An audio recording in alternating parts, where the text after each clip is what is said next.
اب اس حوالے سے ہمیں اپنا محاسبہ کرنے کی ضرورت ہے کہ ہم اس نعمت کی قدر کرتے ہیں جو نعمت ہمیں محنت کے بعد میسر ہو، جو نعمت ہمیں بغیر محنت کے مل جائے، جو نعمت ہمیں بغیر طلب کے، بغیر اسٹرگل کے مل جائے، تو پھر ہم اس کی قدر نہیں کرتے۔ مثال کے طور پر ایک شخص ہے، وہ متمنی ہے کہ مجھے فلاں جگہ پر جاب ملے، میں فلاں جگہ پر کام کروں، اور وہ محنت بھی کرتا ہے، وہاں جا کر انٹرویو بھی دیتا ہے، وہاں پر ڈیمو بھی دیتا ہے، اس کے بعد پھر وہ پاس بھی ہو جاتا ہے۔ اس کے بعد جب وہ وہاں جاب پر لگتا ہے تو پھر اس نعمت کی قدر وہ اس انداز میں کرتا ہے کہ وقت پر جائے گا،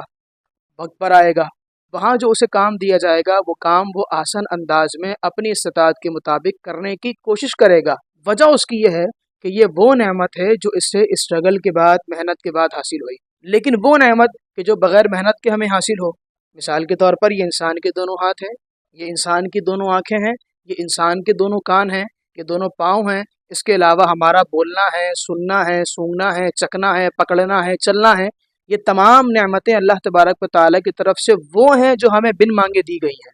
جس کے لیے ہم نے کوئی اسٹرگل نہیں کی، جس کے لیے ہم نے کوئی محنت نہیں کی۔ لہذا جس طرح ہم مانگ کر ملنے والی نعمت پر اللہ کا شکر ادا کرتے ہیں اور اس کی حفاظت کا صحیح معنوں میں اقدام کرتے ہیں، اسی طریقے سے ہمیں بن مانگی نعمت پر بھی اللہ کا شکر ادا کرنا چاہیے، اور اس کے ساتھ ساتھ صحیح معنوں میں اس کی حفاظت کا اقدام بھی کرنا چاہیے۔